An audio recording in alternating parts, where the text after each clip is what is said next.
All right, it is noon. Should we go ahead and get started? Yes, let's do it. All right, I'll open us up here. Good afternoon, everybody, and welcome. I'll just get us kickstarted here, and I'll hand it over to Callie here in a second. But my name is Jerry Stone. I'm the Healthcare Facilities Manager for Nebraska Medicine, but I'm also currently the EPP, or Emerging Professions Program President for this year. Before we get started, I just want to make sure to take a brief moment so you guys can take a look at how to join EPP. Are you guys you're able to see my screen, right? The presentation, okay. So just a brief moment to talk about EPP, even for current members or for new people that may not be a part of EPP yet. If you were to join EPP, you will get notifications on any of our future presentations, speakers, and events, kind of like what we have here today. You get a monthly newsletter to keep you up to date with anything that's going on, and you'll have opportunities to volunteer for any of our activities and community service types things and other events. You can join us at this website here, UNMC.edu/EPP. You can email our leadership team, or you can follow our Now channel. This is a little bit newer for this year, something we just started at the beginning of the fiscal year. So definitely check out our Now channel and join up with us. The EPP is one of our employee resource groups for both UNMC and Nebraska Medicine. So I think this is even a cool time to join, just because we're working so closely with other ERG groups as well. And we invite anyone and everyone to join. It's not just a young professionals group. I've gotten that question quite a few times. So it's for anyone who's interested in joining and developing themselves. So I'll hand it off to Callie to get us going. Thank you, guys. All right. Thank you, Jerry. Appreciate it. So my name is Callista Pierce. I am the EPP event co-chair alongside my other partner, which you may have seen, Miss Jennifer. So first things first, I kind of want to just give a layout how this is going to go. So Jerry Walker is going to present today for us. He'll do about a 50-minute presentation, and then we will end with a Q&A session between 10 and 15 minutes. I do ask that during his presentation, if you guys have any questions that that come to mind when he is presenting, if you guys want to just throw them in the chat, I'm going to kind of keep track of them, and then we can kind of go through those at the end. So without further ado, today's event is called Optimizing Your Energies for Work-Life Imbalance. So basically, energy management is a key to thriving in life. We're all familiar with physical energy as a renewable capacity for potential action, but how often do we consider our mental, emotional, social, and spiritual health along the same lines?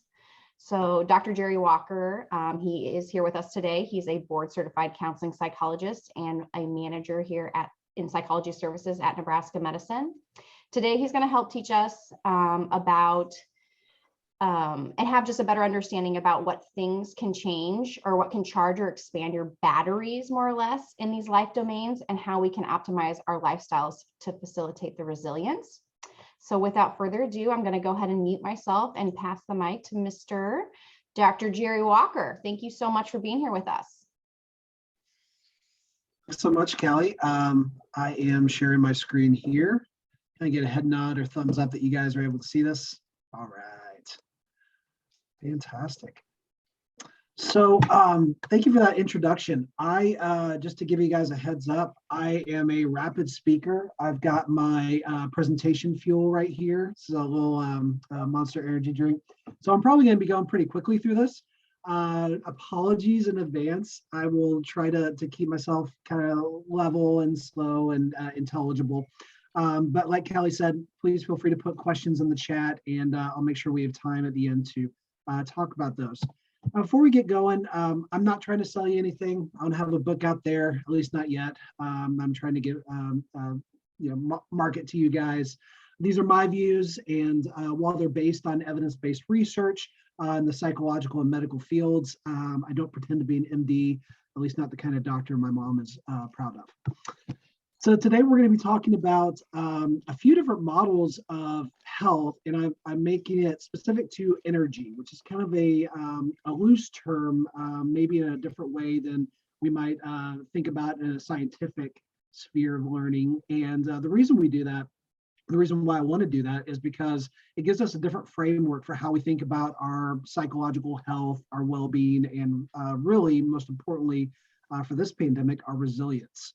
And so my hope is that as I'm going through these different facets of psychological well-being and talking about them from an energy perspective, You'll be able to identify where your vulnerabilities are, what you're already doing well, and some things you may be able to capitalize upon, but then also identify potential weaknesses, things that you need to pay more attention to or could further build upon to give yourself even a better shot at physical health, mental energy, and so on.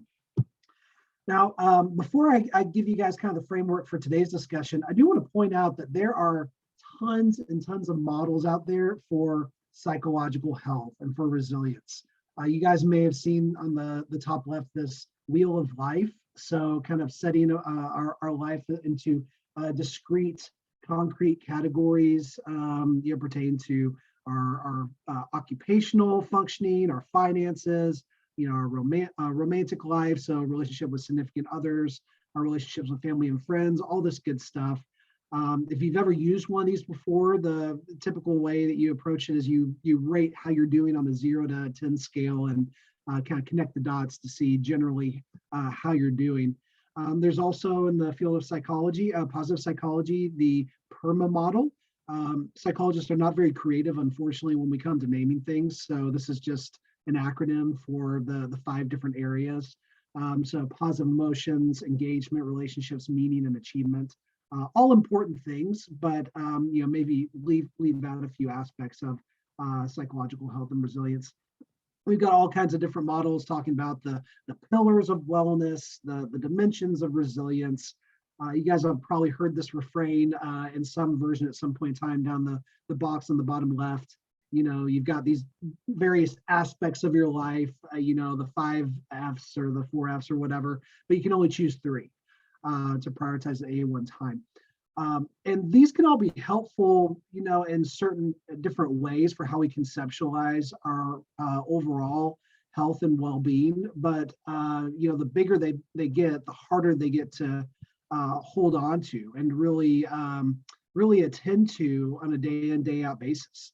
And many of us as early career professionals and certainly as young professionals, we've got so many things going on both at work and outside of work that we don't have the time and especially the energy to really devote to being 100% effective in all of these areas 100% of the time. It's not a realistic expectation, but if you guys are being honest with yourselves and kind of think back to what are the messages that you've internalized from other people, or some of the messages that you tell yourself, you may be surprised to find that you harbor some beliefs or some expectations for yourself about feeling like you have to be as effective as possible in all these different areas of your life 100% of the time.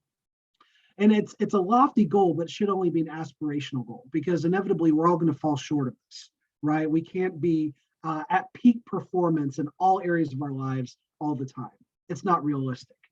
And so when I talk about work-life imbalance, it's the idea that over time, we have to shift our energy allocation and devote it to the things that are our highest priorities at that point in time. And part of that has to do with the fact that energy is not constant. We don't wake up in the morning 100% energized and maintain that energy throughout the day. It comes in ebbs and flows. You may do something during the day that really energizes you, fills your batteries or recharges them to where you feel like you can take on more. Or the contrast, your energy drains throughout the day. And so you don't have a lot of energy to work out, to have difficult conversations with your significant other, to attend to certain work-related tasks. Your mind is just drained and fatigued. And it's important for us to kind of keep a beat on where we're having peaks of these different kinds of energy so that we can capitalize them, to recognize when we may be losing energy in certain areas, to know, hey, I'm not going to be very effective in this area if I try to allocate my time to this specific activity right now. And what I'm also going to lend you today is some opportunities to figure out how you can recharge your batteries in some of these different areas. So the phrase work-life balance, it just bothers me. It's like a pet peeve of mine, because the idea of balance it's a misnomer. I mean, when in most of our lives have we really achieved sustainable balance? Maybe later in life, it's something that we can achieve, but certainly for most of us, we have so many different things going on as we're younger in our careers, younger in our in the development of our social spheres, outside of work, solidifying our finances, and all these other things, making plans for the future, that life is very much imbalanced. And so if you're holding on to an expectation of trying to maintain balance, you may find that you're committing to a variety of different things, but not in a way where you're actually able to achieve your goals in any one of them. You're spread too thin, in a sense. And sometimes what's more effective, believe it or not, is to go full bore on certain things and rotate those around in terms of the priority structure. And that's where energy optimization comes into play. You've heard me use the word energy several times now. If you ask different scientific professionals, they'll give you different definitions of what energy is. I am a nerd. That's why I had to throw in the Jedi quote about the Force there, because there is something to that. We actually do, to some extent, draw energy from other people. But from my standpoint, energy is sort of like, oh goodness, now I'm blanking on the term, not kinetic, but potential energy. It's the capacity to change, the capacity to do things, the ability to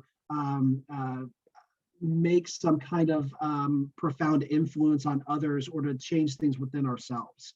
And so if we think about energy in terms of its capability, what it can do for us, it becomes more of a resource and rather something that we're reliant upon in order to do something. If you're saying, oh, well, I don't have the energy for that right now, then a better question might be, what do you have the energy for? Or what energy do you have in another area that would be a better use of your time than what you're currently considering?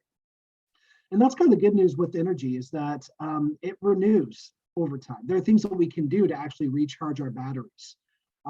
Sometimes when we force it, when we're, let's say if you're working late nights and you're on your 12th, 15th hour, God forbid anybody on here who works 24-hour shifts, you'll notice that your mental energy starts to wane over time, or maybe your emotional or physical energy starts to wane. And tasks which, when your battery is fully charged in those areas, normally take maybe 15 minutes or very little devotion, tend to take a lot longer. We're straining our system. And the more that we strain our system, the more stress we create, the more we can actually cause those systems to break down, and the more opportunity we have to make careless errors, to make mistakes, and actually to create more work for ourselves in the back end. It's another reason why allocating your energy at the right time and the right system is so important. All right.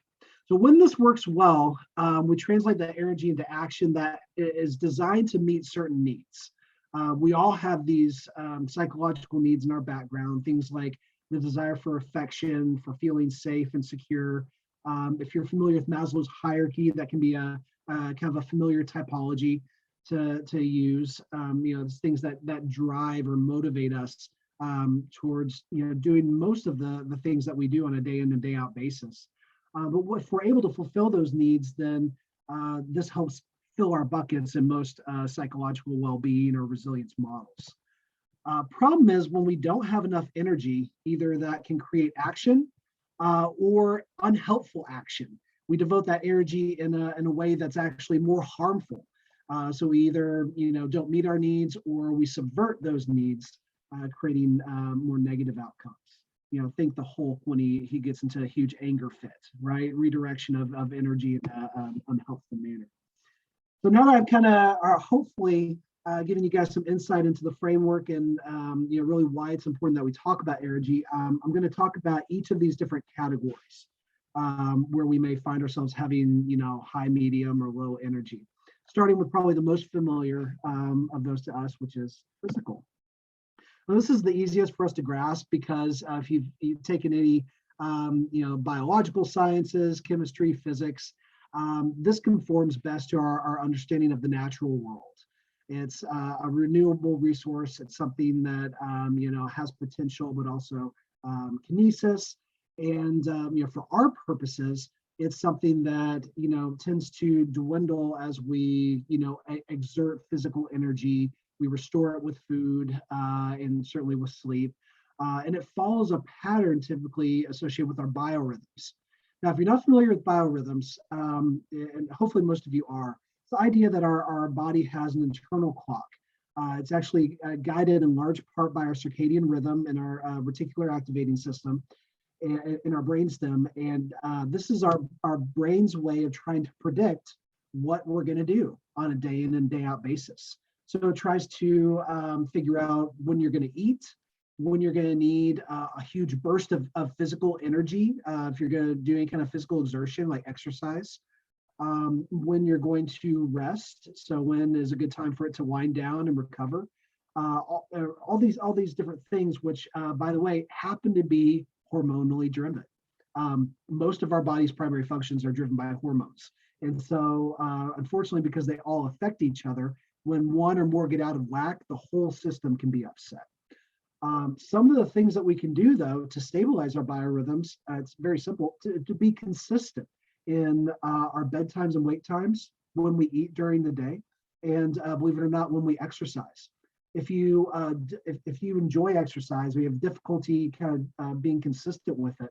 I want to challenge you to try to work in a regular daily rhythm where you exercise around the same time each day. Maybe difficult at first, but what you'll probably notice after the first week or so of doing this, try not exercising, and you may notice all of a sudden you get this huge burst of physical energy. It's a sign that your body is actually starting to recognize the cycle and is preemptively allocating physical energy to that task. It's really cool how much our body understands and takes feedback from our actions, and then tries to help us along in predicting what we're going to do next. So in terms of maintaining your physical energy, consistency is key. There's some obvious things that we can do to help our physical energy along. First is making sure you're eating regularly throughout the day, not just one meal a day. I work with very many professionals who are so busy that they will end up, skipping breakfast or maybe just having like a coffee or something. They'll work right through lunch, and they'll just have one big meal at night. Not only does that have implications for your metabolism and weight gain, weight loss, but it's also going to strain your body in terms of managing physical energy. So you're going to feel depleted for most of the day. And then all that, the food that you take in that's going to create the physical energy for you at night just kind of sits there while you're sleeping. And then, you're not as prepped and ready to go in the morning because a lot of it has already been converted to fat. So be mindful of the periods that of times that you go without food. Even just a small snack here and there can help with your physical energy. Keep your sleep sacred. This is a big one for a number of reasons. Our body repairs itself at night. Our immunologic activity is, we have higher, immunological activity at night. So it helps, keep us away from, infection or sickness. Our brain actually goes through a process of revitalization at night. I'll talk about this more here in a little bit, where it kind of filters out all the junk that just kind of accumulates from synaptic neurotransmitter transmission during the day. Our brain consolidates memories, so taking everything that happened in the day, consolidating them and transferring them to long term, kind of giving you a clean slate to start off with.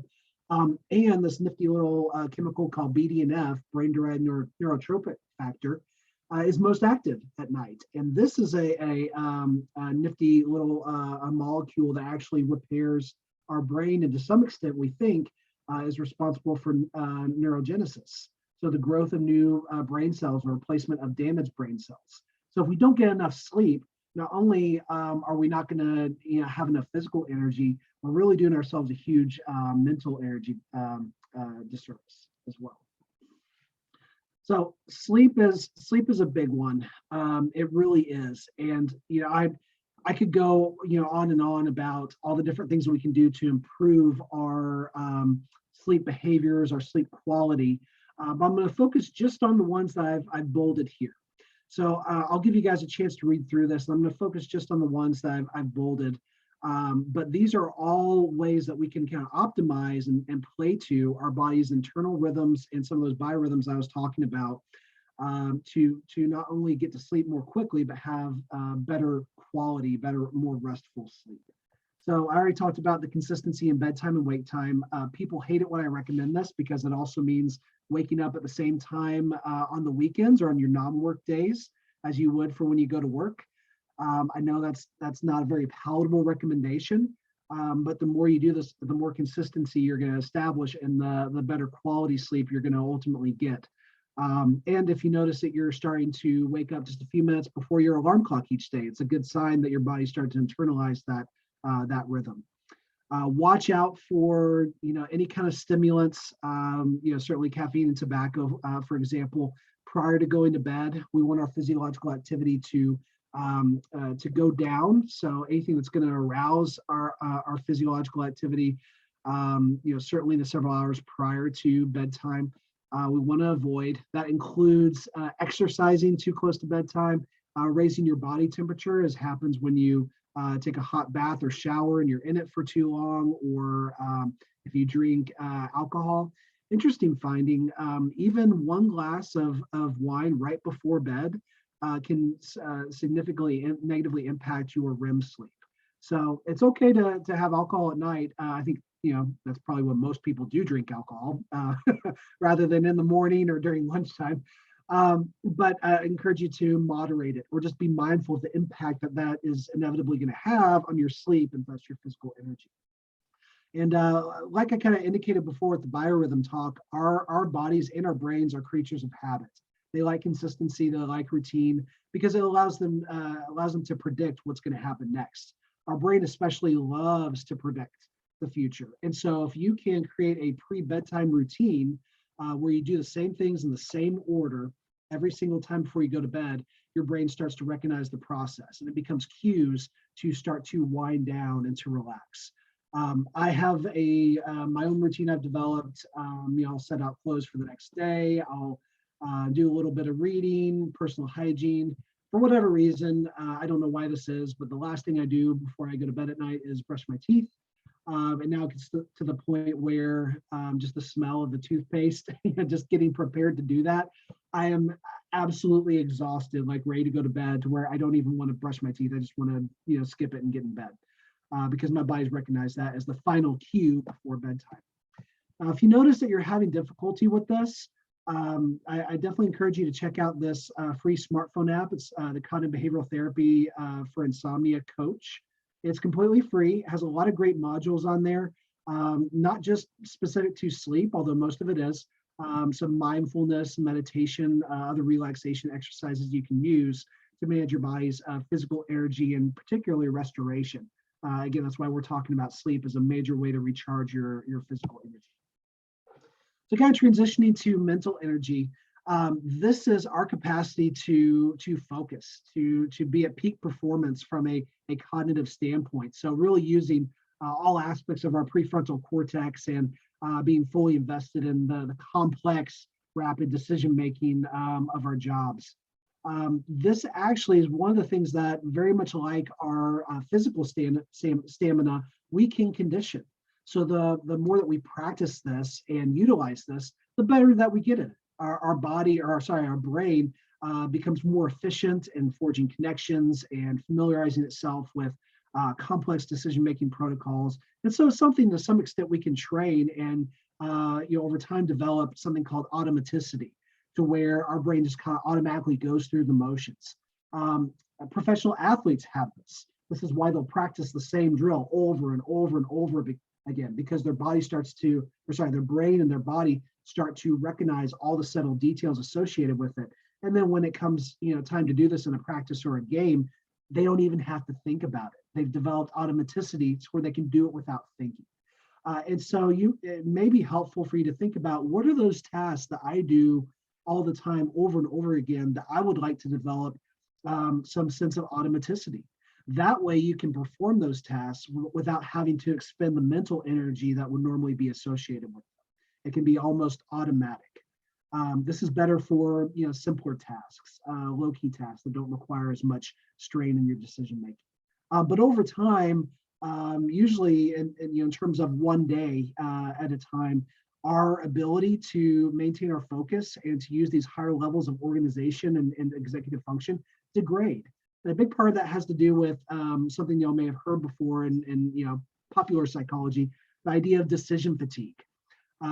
It's kind of like our mind only has a finite amount of decisions that we can make during the day. And once we've used up all that, the decision-making capacity, our brain just kind of shuts down and says, that's it, I'm done. You guys may have heard the story about how Steve Jobs wore the same thing every single day because it was one less decision he had to make during the day.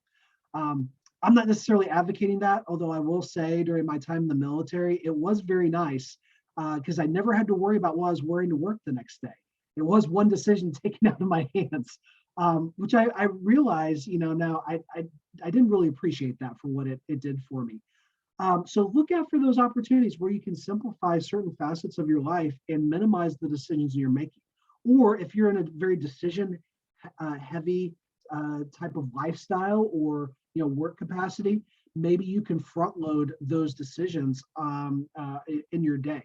Maybe look at ways that you can utilize that higher mental energy earlier in the day and not so much in the later part of the day. This is something that I do because for me, the patient care that I do with psychology can be not just emotionally draining, but mentally draining because of how much I have to be aware of and kind of thinking on my feet.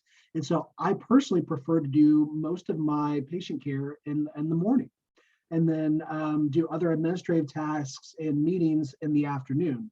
Now that's beneficial for me in my manager role. But I also recognize that maybe I didn't have the mental energy or the emotional capacity to be a full-time clinician, to be able to do that full-time.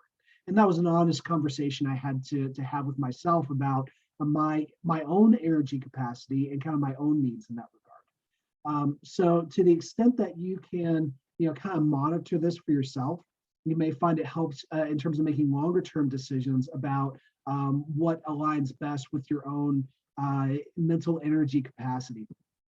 Now, if you're in a highly stressful job, you may notice kind of a more quick degradation of your mental energy. And I like to bring this up because this applies to so many different areas of our lives, even outside of what we're talking about today.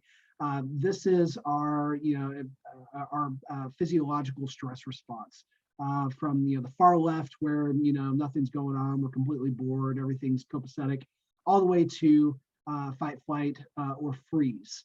So the super activation of our HPA axis, usually when we're experiencing a life or death situation or potentially traumatic situation. And most of the time, we're kind of in this state of subarousal, semi-physiological arousal, where we're able to engage, we're able to kind of think clearly. We have a lot of these physical, mechanisms happening as well, kind of go along with that. And if you work in a, say like a, ER or an ICU or other situation where, you've got to be on your game and you are dealing with life or death type situations, you may have more activation of this sympathetic nervous system. And this is actually an ideal state for those kinds of situations because it narrows your focus, helps you to eliminate some of the distractions that may influence how you're thinking about things. And be more effective in some of these roles, make those quicker decisions. But the problem is if we stay in that state too long, or if it gets kind of worse and we notice we're in this super strong emotionally charged or emotionally aroused situation where we freeze, we don't know what to do, or we just feel panicky, completely restless and agitated all the time. This not only can paralyze us in decision making, but can also negatively affect us on a physical level. And what we want to try to do is keep ourselves in this eustress, so good stress area. So where, we're not so relaxed that we're just kind of apathetic and, not really caring about what we're doing throughout the day. And by the way, I'm talking about work, but I'm also talking about, your roles and responsibilities outside of work. Oh, we don't want to be on this far end either, where we feel like we're on the verge of a breakdown or burnout. And so getting our level of stress, the good stress, to this kind of midpoint is going to help us utilize our mental and physical energy in the most optimal manner. Now, one of the things that can hold us back from this and create internal stress is negative thinking patterns or negative beliefs. And we all have millions of thoughts running around in our head 24/7, 365. It's not always that these thoughts are helpful. They're just thoughts. Our brain is constantly, like I said earlier, trying to predict the future, to advise us the best way it can, say, hey, oh, I recognize this situation. Here's what I think you should do, or here's what I think you could consider. Now, a lot of this happens in the background of our minds and our quote unquote subconscious. So we're not even cognizant or aware of some of these thoughts. But if you were to pay attention to them, sometimes you might recognize that there's some very negativistic thinking that goes on. Things like, this is terrible. Nothing's ever going to get better. Nobody likes me. Everybody hates me. I'm a failure.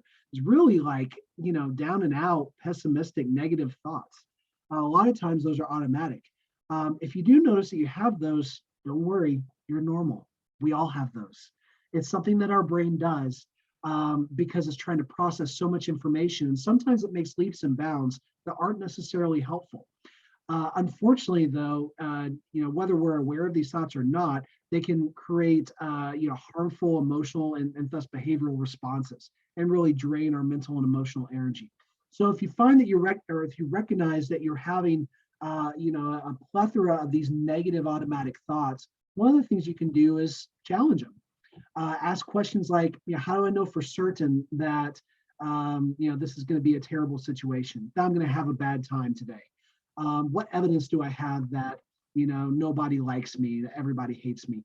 And one of my favorite questions, kind of a devil's advocate or angel's advocate, maybe, question, the idea that we will challenge that thought by considering the exact opposite assumption. So, let's say, well, what about if the opposite is true, that everybody loves me? What evidence do I have that that's the case?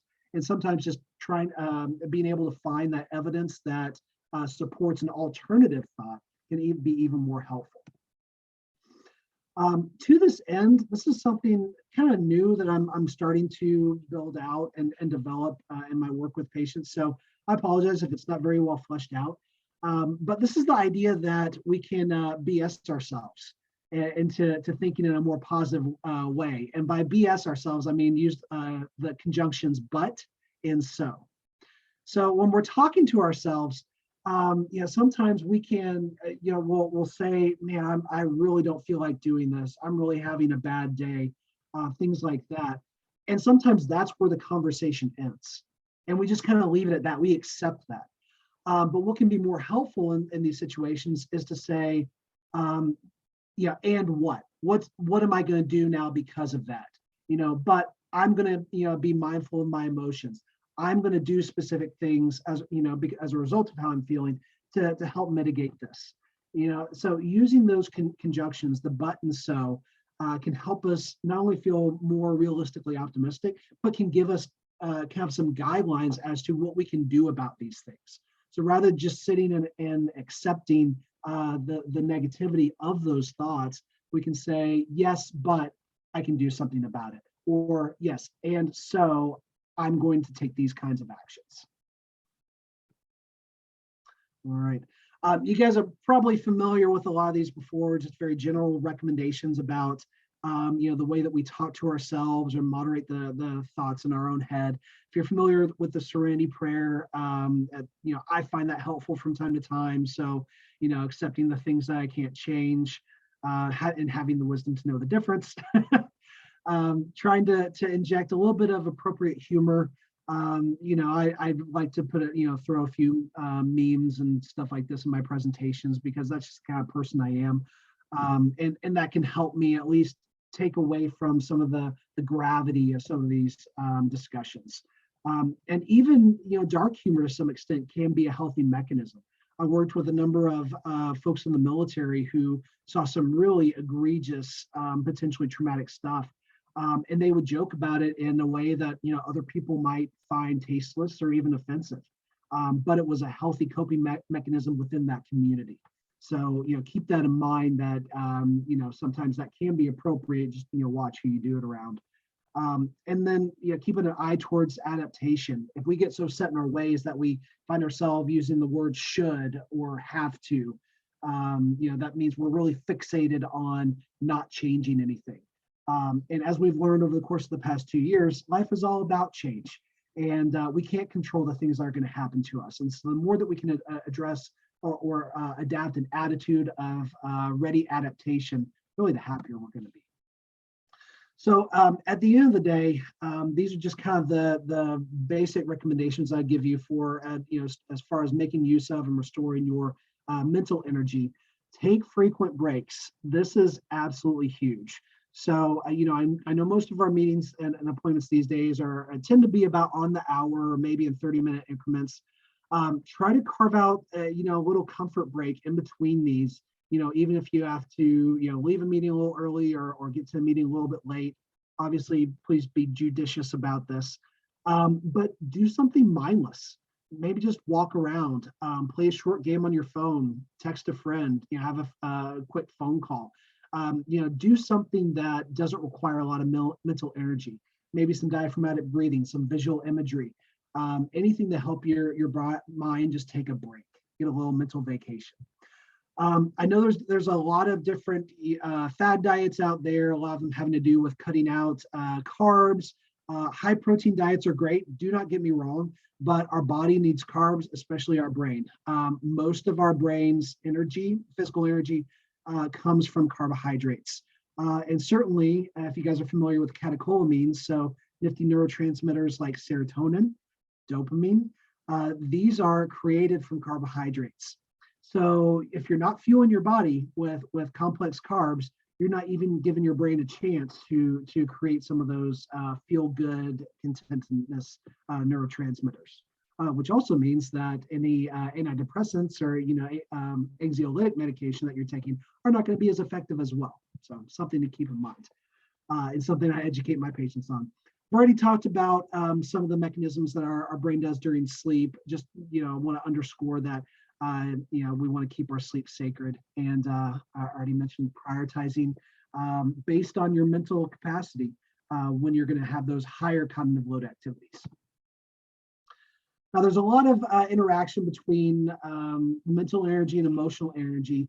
The big discrimination is, for the most part, these happen in separate areas of our brain, but there are a lot of neural connections with them. So very generally, emotions happen in our lizard brain, our limbic system, kind of in the central core area of our brain. Most of our mental energy, we're talking about the executive function, so in our prefrontal cortex. Now, that's not 100% accurate, but it serves a kind of explanatory purpose. So they interact with each other, and so the more that we notice that our mental energy is draining, the more this is going to affect our emotional energy, and vice versa. So a good thing to be aware of, if you guys have heard this acronym HALT, or I like FALT, if you're feeling in pain, so physical, hungry, angry, lonely, or tired, this is absolutely going to affect you on an emotional level. PHALT, fault. So it's just kind of an example of how emotional energy can be the most reactive to a variety of different influences.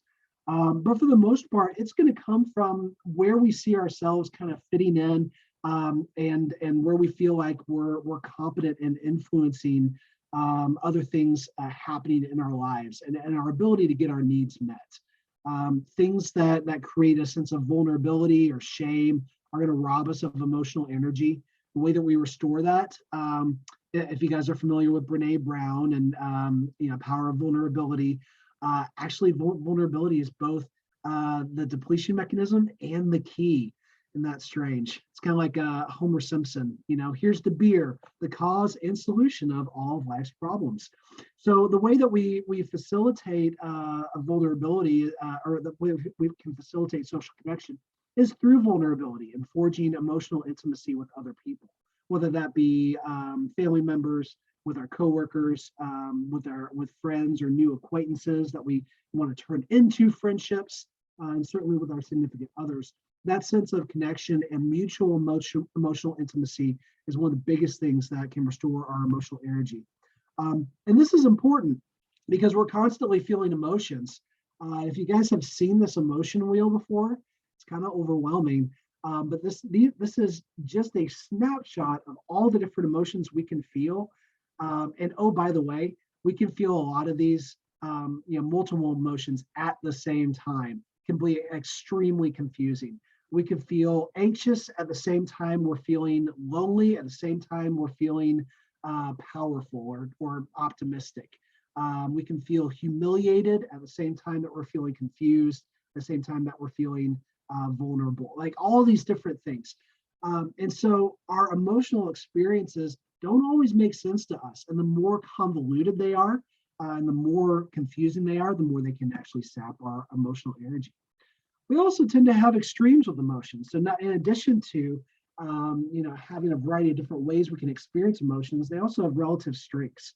And for the most part, extremely strong emotions are not helpful. Reason why? They negatively impact our mental energy and our mental capacity to make decisions. So you think like Kylo Ren, on the strong side of negative emotions, not a lot of positive emotions. He's going to lash out in anger a lot, be self and other destructive, not really a beneficial human being to be around. On the other side, we've got Olaf, who's just happy-go-lucky, ignoring the reality of life's woes and problems. I think he's a better stand-in for Pollyanna. You guys are familiar with the whole Pollyannish typology. So, not very realistic, not grounded in the real world, just like everything is great. Gonna put the Lego figure in there, saying everything is awesome. Then we've got the unfortunate folks who just generally experience emotions very strongly. They may have a hyperactive limbic system or amygdalic hippocampus, emotional regulation. And so they feel everything strongly, lots of ups and downs, lots of mood swings. May not necessarily mean they have a mental condition, a psychiatric condition like bipolar disorder. This means they experience a lot and divest a lot of emotional energy into their experiences. Far opposite of that would be Spock, very much divorced from any kind of emotional experience, choosing to see the world purely in black and white, logic and reason. And so, figuring kind of where you are on the spectrum, where you tend to gravitate can be helpful in terms of knowing how your emotional energy kind of at baseline influences you, and where you might want to be mindful about how this is impacting other areas of your function. So ways that we can kind of moderate that. Look at ways that you can channel your negative emotions into beneficial activities. So big pull or a big push from negative emotions is to be destructive, right? The harmful action. Rather than that, explore activities that are not only going to help provide an outlet for that negative emotion, but that can also create positive emotion as well. Probably not surprisingly, one of the biggest recommendations I make in this regard is exercise. Not only because cardiovascular activity in particular can help break down a lot of the hormones responsible for our stress response in the first place, but you also get endorphins, which make us feel good. Think about Elle Woods. Exercise gives you endorphins. Endorphins make you happy. So the more that you can, utilize activities like this, you'll not only negate those negative emotions, but turn them into more either positive outcomes or positive emotions. Some of us are in situations where we have a lot of people looking to us for their own emotional regulation. By that, I mean our kids. So if you're a parent, you deal with tiny humans who are figuring out their own emotions and need you to be emotionally strong and to demonstrate empathy. Please be mindful of your emotional capacity. If you're in a job that just saps your emotional energy to the point where you've got nothing left by the time you come home to your family, that means we got to do something different, right? We need to inject some activities, before you get to that home space, to where you can be more emotionally available for those important people in your life. And certain things we can do along these lines are activities like gratitude journaling, taking stock of the things for which you're feeling grateful, that give you a sense of joy. Very similar to this is an optimism journaling exercise. So listing things that you're looking forward to, in addition to things that for which you're feeling grateful. Making plans for the future. This can be really energizing for young professionals because we're starting to look at, okay, what's my 1 year, 3 year, 5 year plan, and what are some of the things I want to achieve? And believe it or not, even just planning some of these things out can make us feel really good and gives us a sense of accomplishment. Much like kind of reminding ourselves of our achievements, the challenges we've overcome, the things that we've invested a lot of time and energy into, and been able to achieve over time, over that dedicated resource allocation. And sometimes that can stand as an example of how we have demonstrated resilience in the past. But one of my favorite ways to engage emotional energy or to restore emotional energy is through the idea of hobbies. I'm going to go kind of quickly through this, trying to be mindful of the time, but essentially a hobby is something that we do, something that we're actively doing. There's some kind of purpose behind it. So it's not necessarily means to an end, but there is kind of a goal in mind. It's something you do that's voluntary, because you want to do it. And it's significant to you, either, personally or culturally or within your social system. It could be all kinds of different things. I mean, just, Google list of hobbies, you're going to get a list of, like 100 or 200 different things. And if you're one of those folks who maybe had hobbies when you were younger and those have dropped off because life has gotten busy, can't hurt to actually invest some time in doing these things. And you're probably already thinking, yeah, I don't have time for that, Jerry. You already told me I don't have enough time for all these things. I'll get to that in a bit. But the reason why these are important is they create something called engagement. If you guys remember back to that PERMA model I showed you at the very beginning, that was one of the facets of psychological well-being and resilience. This opportunity to lose ourselves in an activity. It creates a great mental vacation as well, because we're so enraptured by the activity. We get this sense of flow, which is a whole wealth of different positive emotions. So in being engaged in these hobbies, we can restore our mental energy, our emotional energy, and sometimes even our social energy, depending on what you're doing. So consider what kinds of things might you do to accomplish some of these goals. Or maybe to counteract some of the negative emotions that you've been feeling. But just keep in mind, your relative skill level and try to match that to the challenge.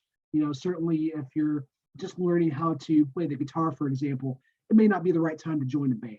Maybe we want to start with just some guitar lessons first so that you don't get to the point where this becomes a stressful activity.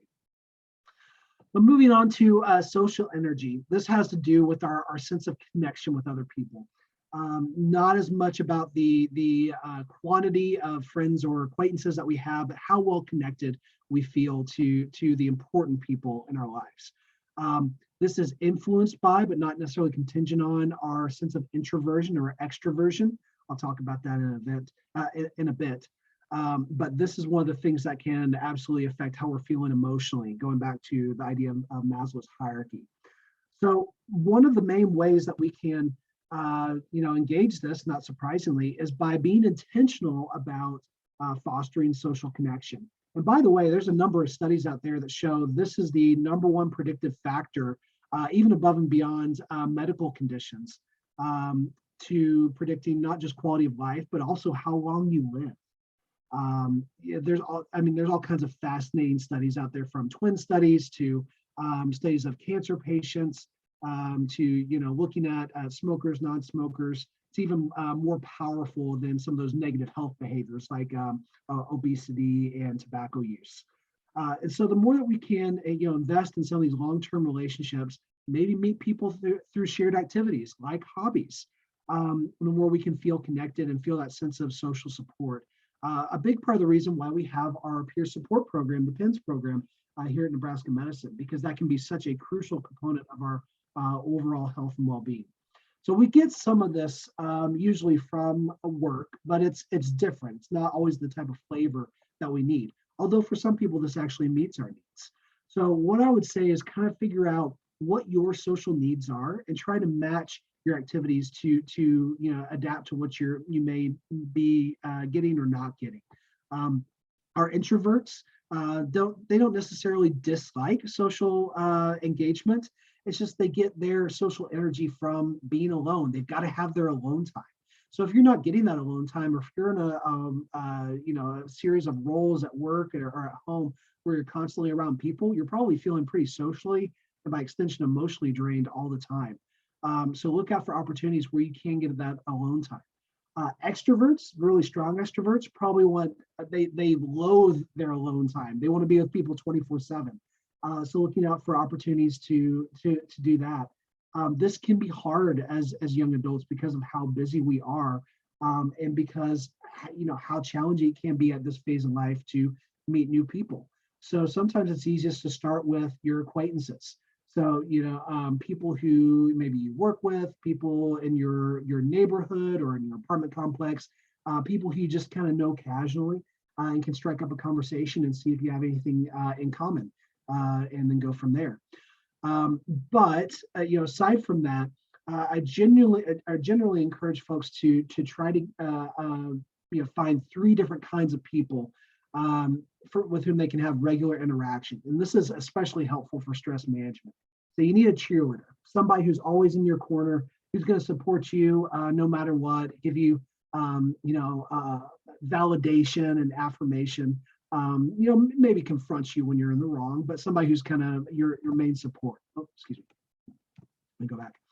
We need a battle buddy. So somebody who is experiencing the same kind of phases of life as you, or who maybe is doing the same kind of work, who kind of gets it at an experiential level, the struggles or the challenges that you're going through. And then a mentor, somebody who's more experienced, not necessarily older, but somebody who's more experienced, who may have kind of already navigated some of your current life challenges and can offer you some advice based on what they've experienced. And then last, but certainly not least, I want to talk about spiritual energy. And much like social energy, this has to do with our sense of connection. But rather than it being to other people, it's to something larger than ourselves, something more existential in nature. And this could be your religious beliefs. It doesn't necessarily have to be your religious beliefs. It's a lot of times for most folks, this actually has to do more with our value system. So the things that we consider important to us. And anything that we do that's going to be consistent with those values provides us with a boost of spiritual energy.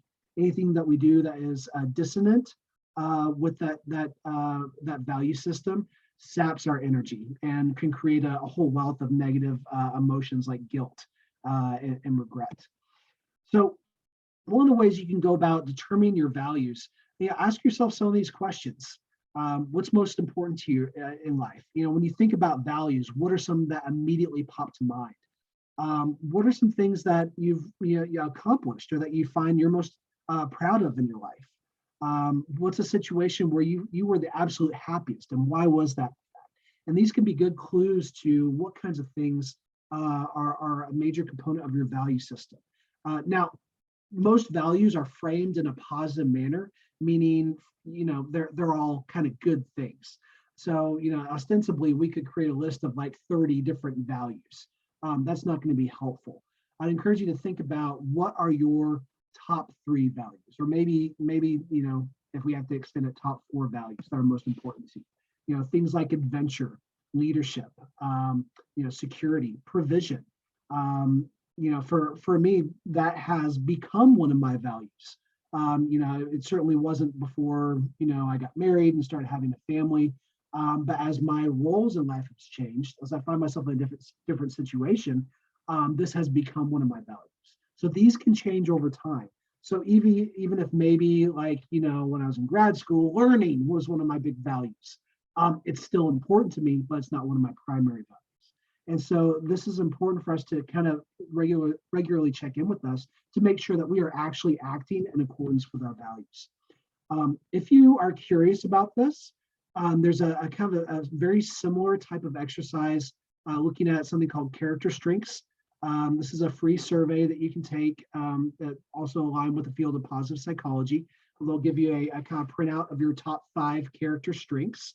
And this may be a good way to start exploring, what are the things that I hold important, and then question to what extent am I acting on a day-to-day or week-to-week basis in accordance with my strengths of character, with my values or beliefs. and what would I need to do in order to change that? So in short, we've covered a lot of ground today, and hopefully I've given you guys some ideas about what you could be doing differently to better make use of these energies, or to recharge some of these energies, or at the very least to be more cognizant of how these are going for you, or just awareness of where you are in each of these throughout the day, and when you might need to recharge them. But now that you have this information, it's kind of like, okay, great, what do I do with this? I'd say the biggest thing is just kind of check in with yourself periodically. All right, how am I feeling physically? How am I feeling mentally, emotionally, socially, and spiritually? And where do I need to focus that energy right now? If you've got a peak of some of this energy, like right now, I love social interaction, so like I'm getting more energized from talking. Sorry about that, since I love to talk, and you guys just are my captive audience. I'm going to make use of that here in the afternoon, and other things that may sap your energy. Say you get a bad night's sleep, be cognizant of that and modify as needed, so you find that you're not straining yourself. And as I mentioned at the very beginning, time and energy is our biggest barrier. So look out for opportunities where you can make use of multiple energies at the same time, or expend one type of energy that recharges the others. So here's just kind of an example. And this, by the way, this can look very different for different people. But this is one way that you can conceptualize this. So one of the things that I do as part of my daily routine is I exercise in the morning. Why? That's because that's when my cortisol spikes. I'm taking advantage of that initial burst of energy and converting it into physical activity. Not to mention that really helps wake me up and gives me some mental energy during the day. I feel great afterwards, so it increases my emotional energy. The social energy, this depends on what you do and who you're doing it with. If you're a heavy extrovert, maybe you want to work out with friends. My father, for example, even into his old age, had every Friday would go play racquetball with some of his racquetball buddies, and that was like a vital health and wellness activity for him. He'd never skip it. If you're more introverted or you need your alone time, maybe this is a good solitary activity, something that you can reliably get, just about every day, and so on and so forth. And you can think about most of your activities in this way, and kind of modify based on your needs. So I hope this has been helpful, or at the very least somewhat insightful. Sorry again that I talk so much, but I'll stay on here for a little bit to answer any questions for you guys. Thank you so much, Jerry. This was incredibly informative, and I love it. Like, I was trying to think of things that I could really ask you, but every time I was like coming at you with a question, you already like answered it in a slide. So I just want to like appreciate and give you a little bit of appreciation on the fact that not only did you really talk a lot about, the who and the what, but you really drove in on how to talk about the how. And I think that's just something that is hard to take away from these, is like, how do we grasp this information and really use it, in our own setting. So yeah. I do have one question, and everybody else feel free to jump in here anytime, or put anything in the chat there. But I heard you say that you work out in the morning. I'm also a more morning workout person, but I also find that about 1 o'clock, 2 o'clock, I either am hitting a wall to where I'm leaning towards that caffeine intake, or like my brain is shutting down. Like, I just don't have that ability to really keep going. What do you do personally? I mean, as a physician and in an administration, I mean, it's kind of great because we get the best of both worlds from you. Like, you are all absolutely in clinical care, but you also do the administration piece. So how do you keep yourself motivated? And absolutely. So I do a few things. So I'm like me, you guys, I'm extremely busy, and perfect example today, I typically work through lunch.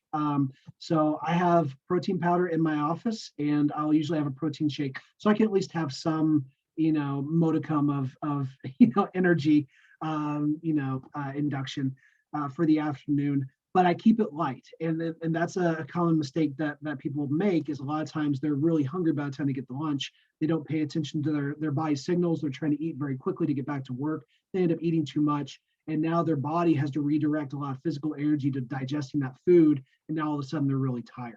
That's a big part of what causes that mid-afternoon fatigue. But you're right. I mean, a big part of that too is cortisol drop off.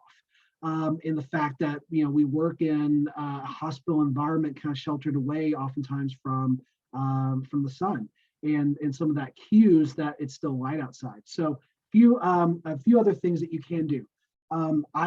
So caffeine is a coping mechanism. You can't overdo it, just like anything else.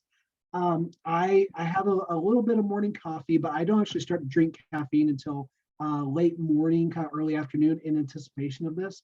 And I just kind of sip, like very slowly throughout the day. So I'm not taking it all at once. So I kind of provide myself a little steady, energy that helps on the mental side too. I do try to get up and walk at least a little bit every hour. So kind of keep the blood flowing, which is, good for your brain too. And take an opportunity to get outside when there's sunlight. Not only obviously is that good for you from a vitamin D perspective, but that circadian rhythm I was talking about before, your reticular activating system, works based on sunlight. So when that first bit of light hits your eyes in the morning, that's when it says, okay, it's 0 hour. It's time to wake up. And so if you go outside, you get some of that sunlight, not the hospital lighting. It's kind of a cue to your brain to say, hey, it's still light outside. Don't start to fall asleep yet. And kind of wake up. Great. We need to do a few of those. So there is a question that did come through from Cheryl. Do you have any books you recommend on the topic of balance in life? So, excuse me, it says, I was thinking work-life balance, but now understanding those two are not separate from each other, what really makes sense? Yeah, that's a great question. I should have anticipated. There is, I'm gonna look up and make sure I get the title right. There's a And then book Jerry, you, just while you're looking that up, will you also be able to send over your presentation so that we sure. Everybody's kind of asking to see your slides after Sure. this. So if you want to, yeah, we'll post that to our EPP page for you guys to Absolutely. have access to. Absolutely. Thank you. So I'm going to put in the chat a book recommendation, and this is something that actually one of my colleagues in the military brought to me and just said, hey, what do you think of this? And I read through it, and certainly I don't necessarily agree with everything in there, but I think there's a lot of good points and a lot of good follow-up from today's talk. So this is a book called Biohack Your Brain. It's based on some of the similar principles that we talked about today, but kind of goes into more depth, from a lay perspective to help us understand, some of these things that our brain just kind of naturally does and gravitates towards, and how we can make use of them. So, if this talk was interesting to you and you like this kind of style of discussion, this may be a book that you enjoy as well. Thank you. Does anybody else have any other additional questions? There isn't any in the chat, but okay, there is one. Any recommendations for working with your body to adjust rhythms? Yeah. For those of us who are night workers, but also have to change back to days and take care of their kids and spend time with family on their days off. This is so tough. I appreciate you asking that, Trista. This is a really huge challenge for folks not in the traditional, like Monday, Friday, 8 to 5 work schedule, because you're right. Your body's biorhythms are going to be different, and they're not going to be sunlight based like most everybody else's. But yet you still have roles during the day that require your attention. To whatever extent possible, try to find a common clump of time where you can consistently sleep. So even if it's just like a 4-hour overlap, that is a good opportunity to at least provide some consistency for your body. It's easier to keep our body up rather than try to create a new sleep schedule on those off days. So even though most people don't like to hear that, just kind of starve ourselves of sleep. One of the ways you can do that though is by taking power naps. There's a few different styles of these. One is kind of an interesting version, which I don't want to take too much time to get into the details of, but drinking a coffee kind of very quickly and immediately taking a nap right afterwards, and just like a 15 to 20 minute nap. You get you get a little bit of boost from that light sleep, probably about enough energy for another hour or two, but then there's enough time for the caffeine to actually kick in, and so you're able to wake up feeling more refreshed. Now, generally, when I talk to people about taking naps, you want to shoot for either less than 20 minutes or longer than 2 hours. That in-between area can be disruptive in terms of breaking up a cycle of deep sleep. And we really need about 2 hours before our mind's able to switch into REM sleep, which is really the restorative sleep that we need. So, if you're going to take a nap, try to keep it within those windows. So either less than, 15, 20 minutes or longer than 2 hours. That can be a good way to kind of compensate for a constantly changing work schedule and to still allow you to meet some of those other demands. So your sleep schedule may not look, like a typical, day worker where, you have 16 hours of waking, time and 8 hours of sleep. One of the more recent research I've seen on this is that 4-hour chunks can be about as effective. So 2 4-hour chunks of sleep can be about as effective as a full night's sleep, because our brain does actually go in a 4-hour sleep cycle. So that's a possibility as well. But there's a lot of literature and resources out there for specifically swing shift and night shift workers. If you'd like some more specific recommendations, feel free to connect with me one-on-one, and I can provide you some of those. Quick follow-up question to that one was, how efficient has these tools been to help treat chronic fatigue? Yeah, so it depends on where the fatigue is coming from, right? I mean, sometimes it's a medical condition. There's other things at play influencing that. I honestly couldn't tell you. I mean, chronic fatigue syndrome, kind of like fibromyalgia, is a diagnosis of exclusion most of the time. So it's, we've ruled out all the usual suspects, the things that we think would normally cause this. And so we're just going to slap this label on it. So not entirely, familiar. I'd say you don't hurt anything by trying these out and just seeing if they're effective. And a lot of times, because everybody's body is different, I generally encourage an experimental approach. So, in my work with most folks, I say, I'm going to give you some strategies to use, but it's up to you to try these out and kind of figure out what works best for you. And then one more on here, Jerry, is are there any tools available for individuals dealing with PTSD, chronic pain, and insomnia?